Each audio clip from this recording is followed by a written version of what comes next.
नेपालको भविष्यको कुरा गर्दा हाम्रो दिमागमा सिधै युवाहरू आउँछन्, होइन त? तर के उनीहरू खाली भविष्यका लागि मात्र हुन् त? होइन। आज हामी यही कुरा खोतल्नेछौँ। कसरी युवाहरू हाम्रो वर्तमान विकासका लागि पनि उत्तिकै महत्त्वपूर्ण छन् र स्थानीय योजनाको मुटुमा उनीहरूलाई राख्नु किन यति धेरै जरुरी छ। ल सुरु गरौँ है त, एउटा सानो तर महत्त्वपूर्ण प्रश्नबाट। सोच्नुस् त, नेपालसँग यस्तो कुन चाहिँ स्रोत छ जुन एकदमै शक्तिशाली छ तर हामीले त्यसलाई खासै उपयोगै गर्न सकेका छैनौँ? हो, त्यो स्रोत हो नेपालका युवाहरू। देशको कुल जनसङ्ख्याको 40.35% हिस्सा युवाहरूले ओगटेका छन्। यो त खालि एउटा नम्बर मात्रै होइन, यो त एउटा यस्तो जनसङ्ख्यागिक शक्ति हो जसले देशको कायापलट गर्न सक्छ। अब युवा भन्दा कसलाई बुझ्ने त? हाम्रो राष्ट्रिय युवा परिषद ऐन 2072ले प्रष्ट पारेको छ। 16 देखि 40 वर्ष उमेर समूहका व्यक्तिहरू। सोच्नुस् त, कति ठूलो र ऊर्जाशील समूह हो यो। पहिलो खण्डमा हेरौं, नेपालका युवा एक महत्त्वपूर्ण शक्ति। उनीहरू भविष्य मात्र होइनन्, वर्तमानका लागि पनि उत्तिकै आवश्यक साझेदार हुन्। यो त एकदमै सरल कुरा हो, होइन र? कुनै पनि देशको आर्थिक र सामाजिक विकासका लागि युवाहरूको सहभागिता नभई हुँदैन।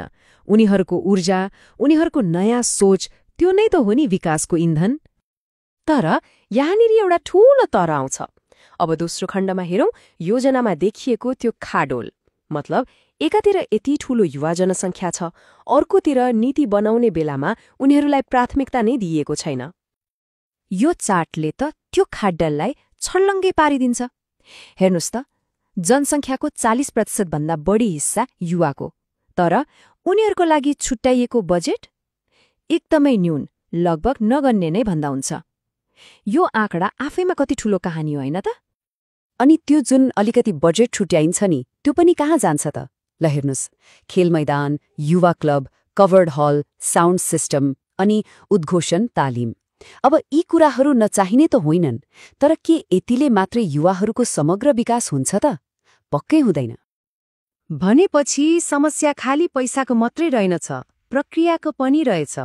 जब स्थानीय तहमा योजना बन्छ, युवाहरूलाई त बोलाइँदैन, उनीहरूसँग सल्लाह नै गरिँदैन, अनि कसरी समेटिन्छन् त उनीहरूका वास्तविक मुद्दाहरू? अब तेस्रो खण्ड, जब हामी युवाहरूलाई यसरी बेवास्ता गर्छौं, यसको मूल्य कति महँगो पर्छ, यसले निम्त्याउने वास्तविक परिणामहरू के हुन्, अब त्यो हेरौं। सुरु गरौं बेरोजगारीबाट। देशका 19.2% युवाहरू पूर्ण रूपमा बेरोजगार छन्। उनीहरूसँग काम गर्ने इच्छा छ, क्षमता छ, तर अवसरै छैन। कुरा यतिमा मात्रै सकिँदैन। अर्को 28.3% युवाहरू अर्ध बेरोजगार छन्। मतलब आफ्नो योग्यताभन्दा कता हो कता कमको काम गरेर बस्न बाध्य छन्। र सायद सबैभन्दा डरलाग्दो आँकडा त यो हो, विश्वविद्यालय पढेर निस्केका अर्थात् स्नातकहरू, उनीहरूमध्ये 26.1% बेरोजगार छन्। यसले त हाम्रो शिक्षा प्रणाली र रोजगारी बजारबीच कत्रो ठूलो ग्याप छ भन्ने देखाइहाल्छ नि। हो, यस्तो अवस्थाले गर्दा युवाहरूको अगाडि साँच्ची नै समस्याको पहाड खडा भएको छ। त्यसमाथि कोभिड-19 महामारीले त झन नुनचुक छर्किने काम गर्यो। जागिरहरू गए, मानसिक तनाव बढ्यो। ल, समस्याको कुरा धेरै भयो, अब समाधानतिर लागौं। चौथो खण्ड, परिवर्तनको लागि एउटा खाका। समस्याहरू जति नै जटिल भए पनि स्थानीय सरकारले गर्न सक्ने व्यावहारिक कदमहरू छन्। के हुन् त ती? आउनुहोस् हेरौं। स्थानीय सरकारले यो 4 चरणीय प्रक्रिया अपनाउन सक्छ। पहिलो, तथ्याङ्क सङ्कलन गर्ने। आफ्नो वडामा कस्ता कस्ता युवा छन्, उनीहरूको अवस्था के छ, सबै प्रोफाइल बनाउने। दोस्रो, आवश्यकता विश्लेषण गर्ने। त्यो तथ्याङ्कले के भन्छ, त्यसको आधारमा आवश्यकता के हो भनेर छलफल गर्ने। तेस्रो, कार्यक्रम डिजाइन गर्ने, अनि बल्ल त्यही आवश्यकतालाई हेरेर लक्षित कार्यक्रमहरू बनाउने। र चौथो, कार्यान्वयन गर्ने। त्यो पनि एक्लै होइन, सार्वजनिक र निजी साझेदारहरूसँग मिलेर। अब कस्ता कार्यक्रमहरू हुन सक्छन् त? जस्तै युवाहरूलाई व्यवसाय गर्न सुलभ ऋण दिने, उनीहरूलाई चाहिने सिप विकास तालिम गराउने, नेतृत्व सिकाउन नमुना युवा संसद चलाउने, वा कृषि र पर्यटन जस्ता स्थानीय सम्भावना भएका क्षेत्रहरूमा अवसरहरू सृजना गर्ने। एक शैक्षिक संस्था, एक उद्यम जस्ता कार्यक्रमहरू पनि त छन्। तर एउटा कुरामा चाहिँ एकदमै ध्यान दिनुपर्छ, एकै साइजको जुत्ता सबैलाई मिल्दैन भन्ने फर्मुला यहाँ चल्दैन। कार्यक्रमहरू बनाउँदा युवाहरूको विविधतालाई बिर्सिनु भएन। उनीहरूको लिङ्ग, समुदाय, भौगोलिक अवस्था, क्षमता सबै कुरालाई ध्यानमा राख्नु पर्यो। कोही पनि छुट्नु भएन। र अब हामी अन्तिम खण्डमा आइपुगेका छौं, भविष्यको सहनिर्माण।